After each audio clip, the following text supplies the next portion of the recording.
Hello, எல்லோரும் எப்படி இருக்கே? நான் இப்போது உருளைக்கிழங்கு சிப்ஸ் எப்படி பண்ணுறதுன்னு காட்ட போகிறேன். நான் இதே 3லேருந்து 4 கிலோ இருக்குது. இதுக்கு அளவெல்லாம் கிடையாது. இது என்னோடய கசினோட ரெசிபி ஆக்கம். இதை எப்படி சேர்த்து எப்படி வேக வச்சு காய வைக்கிறத நான் உங்களுக்கு காட்ட போகிறேன். இந்த உருளைக்கிழங்கை ஒரு 15 நிமிஷத்துக்கு நல்லா ஊற வைக்கணும். 15 மினிட்ஸ் ஊற வச்சுட்டு அதை நல்லா க்ளீன் பண்ணணும். க்ளீன் பண்ணினா அது உள்ளுக்குள்ளே மண்ணுகன்னெல்லாம் வெளியில் வந்துவிடும். அதுக்கு வேண்டி தான் நம்மளை ஊற வச்சு நல்லா அலும்பியாச்சு. இப்போ நான் செத்த போகிறேன். இப்போ உருளைக்கிழங்கை எடுத்து இந்த மாதிரி சீவரத்தில் வச்சு இப்படி சீவணும்.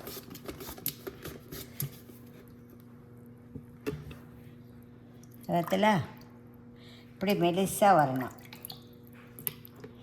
இந்த சீவரத்துக்கு மாத்திரம் உருளைக்கிழங்கு கொஞ்சம் பெரிய சைஸாக இருந்ததுன்னா இதை மாதிரி பெருசு பெருசாக வரும். இதெல்லாம் குட்டி உருளைக்கிழங்குன்னா சின்ன சின்னதாக வரும். எப்படி சீவனம் கட் பண்ணி பள்ளத்தில் போட்டாச்சு. இது நான் ஊற வச்சுருக்கேன். ஒரு அரை மணிக்கு ஊற வச்சேன். இதை நான் 4-5 பிராசம் அலம்பணும். ஏன்னா இதோட ஸ்டார்ச் எல்லாம் போகணும். 4-5 பிராசம் அலம்பி இதே மாதிரி ப்ளெயின் வாட்டர் வரணும். அது வரைக்கும் நான் அலம்ப போகிறேன். இப்போது 4-5 தடவை அலம்பி பள்ளம் தெளிவாயாச்சு. ப்ளெயின் வாட்டர் ஆயிடுச்சு. இந்த ஸ்டார்ச் எல்லாம் போயாச்சு. இதை நம்ம வேக வைக்கணும். அதுக்கு பெருங்காயம் தாராளமாக ஒரு ஸ்பூனுக்கு மேலே எடுத்திருக்கேன். இந்த குழி கரண்டியால் 2 ஸ்பூன் மிளகாப்பொடி, இதால் 2 ஸ்பூன் உப்பு. இது இந்த கஷ்ணத்துக்கு நான் இத்தனை எடுத்திருக்கேன். நீங்கள் கொஞ்சமாக 1 கிலோ எடுத்து அதுக்கு தேவையான மாதிரி நீங்கள் பண்ணி பார்க்கணும். அண்ட் எல்லா வாட்டி வாட்டர் ஓகே அது கஷ்டம் போடல சொல்லிட்டு 2வது ட்ரிப்பு நல்லா போட்டு எடுத்தாச்சு.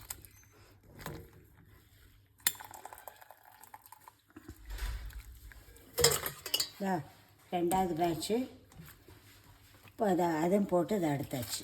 ஸோ இது 5 நிமிஷத்தில் நம்ம எடுக்கணும். ஆமாம், 5 நிமிஷம். இது மெலிஷாக இருக்கிறதுனால தோத்தி வேகப்படாது. அப்படி தான் அத்தனைக்கு மேலே வேண்டாம்.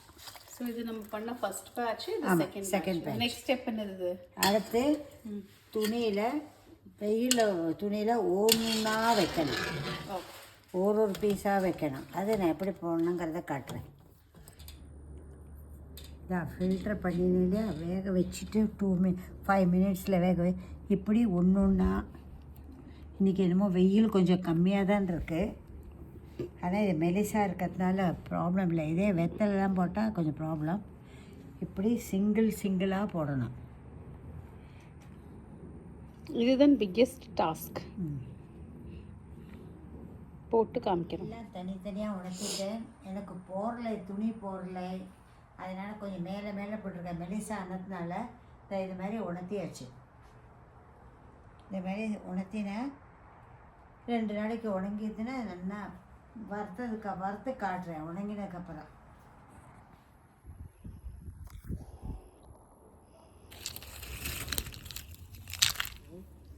நான் உருளைக்கிழங்கு சிப்ஸு எப்படி போடணுங்கிறது மெத்தடெல்லாம் காமிச்சு கொடுத்தேன். சிங்கிளாக உணர்த்தி உணங்கியாச்சு. கலகலன்னு சத்தம் கேட்குறது. இன்னும் ஒரு உணக்க கூட உணக்கணும். ஆனால் உங்களுக்கு ஊக்கிறதுக்கு வேண்டி இப்போது மரத்தை காட்ட போகிறேன். உங்களுக்கு நான் ஒரு 3-4 கிலோ போட்டிருப்பேன். அதில் எனக்கு இவ்வளோ வந்திருக்கு. இதை எப்படி போடுறேங்கிறத காட்டுறேன். இது நான் இப்போ முறுக்கு பண்ணின எண்ணெயிலேயே எண்ணெய் சூடாக இருக்குது. இது பொரிக்கணும்னா ஹையில் வைக்கப்படாது. சிம்மில் வச்சு தான் பொரிக்கணும். ரொம்ப ஹையாக இருக்கக்கூடாது.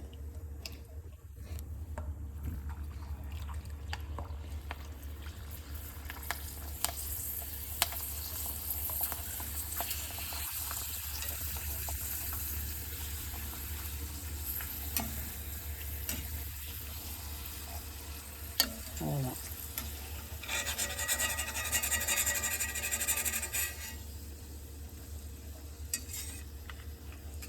இன்னும் கூட 4-5 நேரம் போடுங்க.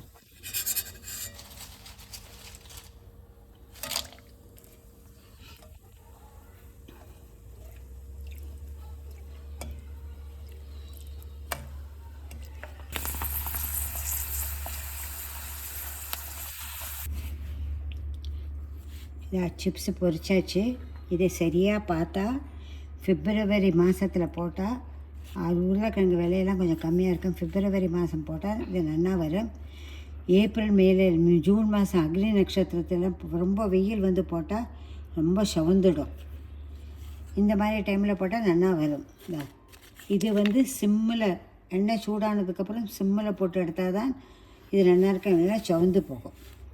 எப்போதுக்கு நம்ம எந்த சீசன் இப்படியே இந்த நம்ம இப்படியே தான் திங்க போகிறோம். அப்படி வேணாக்கா இப்படியே திங்கலாம். உங்களுக்கு அப்படி வேணும்னா லேசாக கொஞ்சம் மிளகாப்பொடியும் உப்பும் வெதரை கூட சாப்பிட்டுக்கலாம்.